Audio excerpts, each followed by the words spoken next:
All the pomp of a New Year's parade with all the trappings of a pandemic as we enter another year of COVID. The Health Secretary today says fresh restrictions are a last resort.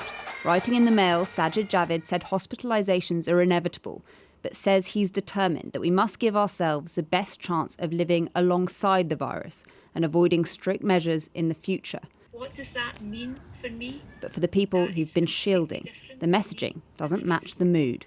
I think we've got to the stage in the pandemic where people need personal information on their risk and benefit, because at the moment what we're doing is we're all trying to work it out for ourselves, especially people that are shielding. We haven't had the access to our doctors. What does living with this disease for me mean?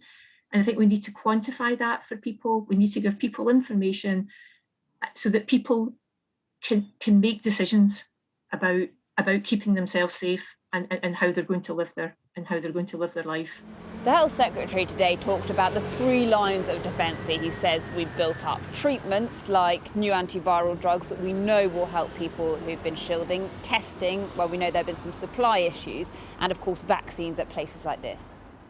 The government say it's reached its target of offering a jab to everyone by today. And as boosters drift into the new year, hospital admissions are around half where they were in January last year. We're going to come under much higher pressure this year than we did last January. So it won't take 34,000 cases for the NHS to come under real pressure. We got through by the skin of our teeth last January, but I think the numbers of COVID hospitalisations will be lower than that before we come under similar kinds of pressure. The limits of the NHS are already being tested, and living with COVID, some believe, could mean rethinking our approach to things like testing. The tests were never designed to be used with healthy or otherwise asymptomatic adults. They're really a way of confirming what infection you've got. And if you've got a respiratory infection, then perhaps we just need to shift a little bit our expectations and say, well, you stay at home and you don't go out and mix with other people.